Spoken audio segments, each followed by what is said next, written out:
श्री सुमेर अम्बावता जी के साथ आप सभी ने इस मंच के अध्यक्षता के लिए मुझे आमंत्रित किया है। मैं आप सभी का कृतज्ञ हृदय से आभार प्रकट करता हूँ। किसी भी कार्यक्रम की रूपरेखा तैयार करने के लिए और उसको सुचारू ढंग से चलाने के लिए बड़े ही अनुशासन की आवश्यकता होती है। मैं समझता हूं इस कार्यक्रम में आप सभी अपनी भूमिका बड़े ही शांत ढंग से निभाएंगे और अपनी बात को कम शब्दों में बहुत अच्छे तरीके से रखने का प्रयास करेंगे और वो भी परमिशन के साथ, क्योंकि अनुशासन हमारा जीवन है। अगर हमारे जीवन में अनुशासन नहीं है तो जीवन किसी काम का नहीं है, चाहे वो घरेलू जीवन हो, सामाजिक जीवन हो या कोई हमारा सांगठनिक ढांचे वाला जीवन हो।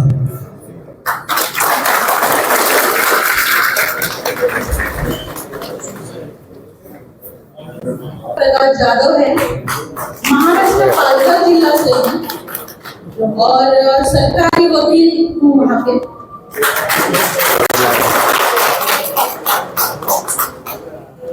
आज के प्रोग्राम के लिए मैं तो प्रिपेयर नहीं थी। एक्चुअली हमारा जो भाई है वो चालक मालक संगठन के महाराष्ट्र। नमस्कार। जय हो रथसारथी ड्राइवर एसोसिएशन। जय हो रथसारथी ड्राइवर एसोसिएशन से ఏపీ తెలంగాణ అధ్యక్షుడు మే వాసు ఏలేటి। ఏపీ తెలంగాణ అధ్యక్ష వాసు ఏలేటి। 2 లక్షల మంది డ్రైవర్లు ఏపీ తెలంగాణలో జయ హో రథసారథిలో సభ్యులుగా కొనసాగుతున్నారు। 2 లక్షల చెప్పండి। 2 लाख ड्राइवर्स एपी और तेलंगाना में इनके आईडी कार्ड लेके उनके साथ चल रहे हैं बोल के बोल रहे हैं। ప్రభుత్వం నుంచి ప్రమాదాలకు గురైన డ్రైవర్లకు ఎటువంటి సహాయ సహకారాలు అందక దాదాపు 40 లక్షల రూపాయలు ఈ జయ హో రథసారథి సంస్థ ద్వారా ఏపీ తెలంగాణలో సాయం జరిగింది। सरकार से कोई भी अनुदान नहीं मिलने की वजह से जो ड्राइवरों को जो सड़क एक्सीडेंट पर जय हो रथसारथी उनके यूनियन की तरफ से 40 लाख रुपए तक उनका यूनियन की तरफ से दिया गया है। कोई सरकार से कोई मदद नहीं मिली बोल के बोल रहे हैं। ఇటీవల హిట్ అండ్ రన్ చట్టం వచ్చినప్పుడు అమిత్ షా గారు హిట్ అండ్ రన్ చట్టం తీసుకొచ్చినప్పుడు దేశవ్యాప్తంగా బంధువులు ధర్నాలు చేయడం జరిగింది। ఆంధ్రప్రదేశ్ తెలంగాణలో జాతీయ రహదారులపై ఎక్కడెక్కడైతే టోల్ గేట్లు ఉన్నాయో ప్రతి టోల్ గేట్ దగ్గర కూడా జాతీయ రహదారిపై భారీ స్థాయిలో టోల్ గేట్ల దగ్గర బంద్ చేసి దాదాపు జాతీయ రహదారులను 4-5 గంటలు నిలిపివేయడం జరిగింది। जब सरकार केंद्र सरकार और राज्य सरकार हिट एंड रन का जब कानून लेके आया था, सरकार ने कोई सुविधा नहीं दी थी। ऐसे नेशनल हाईवे पे टोल गेटों पर 4-4 घंटे से लेकर 5-5 घंटे तक इन्होंने गाड़ी रोक कर अपनी भावनाओं को, अपने सवालों को सरकार तक पहुंचने का काम किया है बोल के बोल रहे हैं। ప్రతి డ్రైవర్ అసోసియేషన్ ప్రతినిధులు, యూనియన్ల ప్రతినిధులు, దేశవ్యాప్తంగా ప్రతి ఒక్కరు కూడా గమనించాలి। అనేక సార్లు అనేక కార్యక్రమాలు చేస్తా ఉన్నాం। ఢిల్లీ జంతర్ మంటర్లో ఇప్పటికే 3 సార్లు ధర్నా నిర్వహించడం జరిగింది। ఇప్పటి వరకు కనీసం ప్రభుత్వం స్పందించలేదంటే డ్రైవర్లను ఎంత చిన్న చూపు చూస్తా ఉందో ప్రభుత్వం మీరందరూ కూడా గమనించాలని ఈ సభాముఖంగా తెలియజేస్తున్నాను। చెప్పండి। जितने बार भी जंतर मंतर पे अभी 3 बार हो गया है कि हम सरकार तक निवेदन कर रहे हैं, लेकिन अभी तक भी कोई भी सरकार ने कोई भी सूचना नहीं दी है। तो ये कहीं ना कहीं हम ड्राइवरों की कमी है कि हम लोग सब बटे हुए हैं। దేశవ్యాప్తంగా ప్రతి యూనియన్ అధికారి కూడా నిన్న ధర్నాలో పాల్గొనడం జరిగింది। దేశ రాజధాని అయినటువంటి ఢిల్లీ జంతర్ మంటర్లో ఢిల్లీలో ఉన్నటువంటి ఒక్క ప్రెస్ రిపోర్టర్ కానీ ఒక మీడియా కానీ ఎందుకు మన సమస్యలను వచ్చి వెళ్ళలేదు? మనలో ఐక్యత లేక డ్రైవర్ అంటే మీడియాకు కూడా లోపం ఉందని ఈ సభాముఖంగా తెలియజేస్తున్నాం। पूरे राष्ट्र के अंदर जंतर मंतर में कल जो हमने धरना प्रदर्शन किया है, तो कोई भी मीडिया अपने को सपोर्ट नहीं किया। क्यों नहीं किया? कि हमारे में कोई कमी है क्या? क्यों आप मीडिया क्यों सपोर्ट नहीं कर रही है? ये कहना चाह रहे हैं।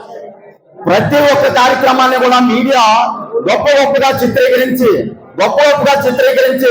పార్లమెంట్ లో ఆ సమస్యల కోసం మాట్లాడుకునే పరిస్థితికి వెళ్తా ఉంది। మరి దేశ ఆర్థిక వ్యవస్థకు వెన్నెముకగా ఉంది. ఈ దేశాలను ముందుకు నడిపిస్తున్నటువంటి డ్రైవర్లను ఎందుకు ప్రభుత్వాలు కానీ మీడియా కానీ ఎందుకు గుర్తించినట్లు కానీ సంభవంగా ప్రశ్నిస్తుంటే తెలంగాణ రాష్ట్రం నుండి జయహో రథసారథి సంస్థ నుంచి ఏదైతే ఇప్పుడు మరలా కొత్తగా ఒక కార్యాచరణ మొదలు పెట్టారో సుమీర్ అమ్మావతి గారి ఆధ్వర్యంలో ఈ అధ్యక్షతన ఈ కార్యక్రమం జరిపించినందుకు, నిన్న ధర్నా కార్యక్రమం, ఈ రోజు ఆల్ ఇండియా కంపెనీ కార్యక్రమం నిర్వహించినందుకు సహకరించినటువంటి ప్రతి ఒక్కరికి సుమీర్ అమ్మావతి గారికి ప్రత్యేకంగా జయహో రథసారథి ఏపీ తెలంగాణ నుంచి ధన్యవాదాలు తెలియజేస్తున్నాం. सभी भाइयों से निवेदन कर रहे हैं और हमारे सुमेर अम्बावत जी जो आयोग किया इस संगठन का ये आयोग के लिए, तो इनके जय हो रथसारथी से पूरे टीम की तरफ से एपी तेलंगाना से उनका धन्यवाद करना चाह रहे हैं और पूरे साथियों को धन्यवाद करना चाह रहे हैं. లాస్ట్ అండ్ ఫైనల్ గా ఓన్లీ 1 పాయింట్, ప్రతి డ్రైవర్ కూడా ప్రత్యేకంగా మైండ్ పెట్టి చెవులు పెట్టి వినాలని ప్రత్యేకంగా తెలియజేస్తున్నాను. చెప్పండి ఇది ఒకటే. सभी ड्राइवर भाइयों से निवेदन कर रहे हैं कि दिमाग रखकर कान रखकर सुनिए क्या बोल रहे हैं बोल. లాస్ట్ ఫైనల్ ఐక్యతగా ఉండాలని దేశవ్యాప్తంగా ఉన్నటువంటి ప్రతి అసోసియేషన్ యూనియన్ నాయకులు మాట్లాడుతున్నారు. కానీ మన రాష్ట్రంలో ఉన్నటువంటి మన డ్రైవర్లు అనేక అసోసియేషన్ ముందు మనం ఐక్యతగా ఉన్నాం లేదా? దేశవ్యాప్తంగా ఉన్న అందరూ ఐక్యతగా ఉండి ఒక్కరోజు దేశవ్యాప్తంగా ఒక్కరోజు బంద్ నిర్వహించి ఒక్క డ్రైవర్ కూడా డ్యూటీకి వెళ్లకుండా ఉంటే, ఒక్కరోజు కూడా ఒక్క డ్రైవర్ కూడా డ్యూటీకి వెళ్లకుండా ఒక్కరోజు బంద్ చేస్తే ఇమీడియట్ గా కేంద్ర ప్రభుత్వం మనం గుర్తిస్తానని ఈ సమూహంగా తెలియజేస్తాను.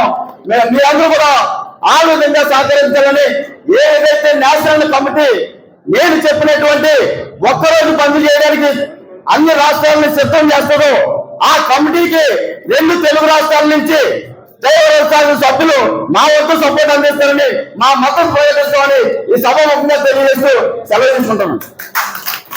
ఇదొకటి చెప్పండి, ఇదొకటి చెప్పండి కంపల్సరీ. अपनी बातें संक्षिप्त में रखें. अगले महानुभाव का लास्ट पॉइंट एक ही पॉइंट है, कंप्लीट करें. आए अपने 2 शब्द रखें और अपने सहयोग के, सिर्फ अपने सहयोग के बारे में, सहयोग मोर्चा के सहयोग के बारे में.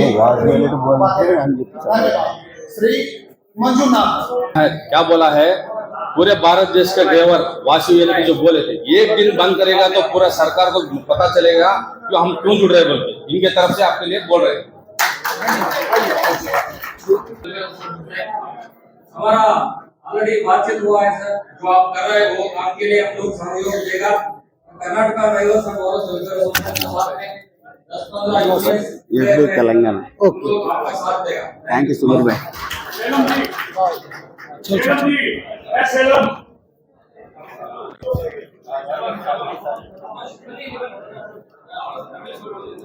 అదే కదా మనకు కావాల్సింది.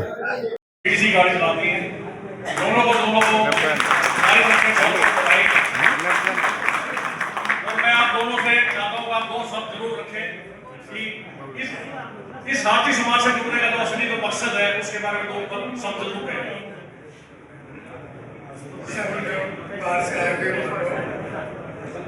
सभी लोग जो बाहर से आए हुए हैं, सभी सम्मान महानुभाव, सभी को नमस्कार. हम दोनों एक जीटीसी की आज बस चलती है ग्रीन वाली, ये देखा हो दिल्ली परमानेंट निगम की. ये मेरी वाइफ है, ये कैंसर से पीड़ित थी और एम्स में इनका इलाज चला और कैंसर को इन्होंने मात दे करके आज ये हमारे साथ कंधे से कंधा मिला करके चल रही है. ये भी जीटीसी बस चला रही है, जबकि मेरे फैमिली वाले मेरे से नाराज थे कि तुमने ड्राइवरी लाइन क्यों चुनी, क्योंकि मेरे पिताजी जब 4 भाई हैं, 4 भाई में से 3 भाई ड्राइवर, वो तीनों गवर्नमेंट सर्वेंट है और सब में पढ़ाई में सबसे ज्यादा अच्छा नंबर मेरे थे. तो कहते थे मैं तेरे को ड्राइवरी लाइन में नहीं लाऊंगा. उस समय मुझे भी ये बुरा लगता था कि ये 3 ड्राइवर घर में है तो मेरे लिए मना कर रहे, क्यों कर रहे हैं? जबरदस्ती मैंने ड्राइवरी की. इसके बाद कोई भी ड्राइवर अभी अपने दिल पे हाथ धरके देखेगा कि अपने बच्चों को ड्राइवरी करने के लिए प्रेरित नहीं करेगा. है कोई? हमारे जो भूमि से है और ये साथ जो प्रेसिडेंट आए हुए सुने भाई, एक बात ध्यान में रखना चाहिए, जैसा कि उसी बात को मैं कंटिन्यू करना चाहूंगा जो देवभूमि से हमारे नागपुर ने बात की. 2 मिनट की बात, ज्यादा टाइम लोगों ने हमारे नागपुर के साथी. देखो ये जो देश भर का सिलसिला चला था, ये काकीनाडा से चला था केले भाई, सही है ना? जो भाई बात करके चले गए गुस्सा करके, तो काकीनाडा से जब बात शुरू हुई थी, जब देश के सारे संगठनों को एक करने का बात हुआ था, सही है? तो वहां से बात करी तो वहां पे एक संगठन बना था, जिस संगठन ने कहा था कि देश के सब संगठनों को एक करना है, और हमारे जो फर्स्ट टाइम काकीनाडा में प्रोग्राम किए थे, वो वास्तव में यहाँ पे जो 5 से 7 लाख रुपए खर्चा किए। तो ये सिलसिला चला था उस दौर से, जहाँ पे काकीनाडा में सब देश के लोगों को बुलाया गया था, और उसमें मुझे राष्ट्रीय अध्यक्ष घोषित कर दिया। साथियों, उसके बाद में हमारे में कुछ लोग शामिल हो गए, जिन्होंने ये बात कही थी कि भाई हम अलग हो जाएंगे उस टीम में से, क्योंकि उस टीम में तो 6 महीने के बाद गड़बड़ हो जाता है। तो वो भी जो भी है, भरोसा तो किसी पे रखना पड़ेगा, लेकिन अपना अपना स्टेट को सजाना पड़ेगा, अपना अपना स्टेट को पहला स्ट्रॉन्ग करना पड़ेगा। हम अगर अपना स्टेट में स्ट्रॉन्ग नहीं है, तो यहाँ के दिल्ली में जितना आवाज देने से क्या फायदा होगा। तो इसीलिए ड्राइवर भाई अभी कोरोना के बाद और ये काला कानून के बाद जागे हुए हैं, जाग उठे हैं। अगर उनको थोड़ा थोड़ा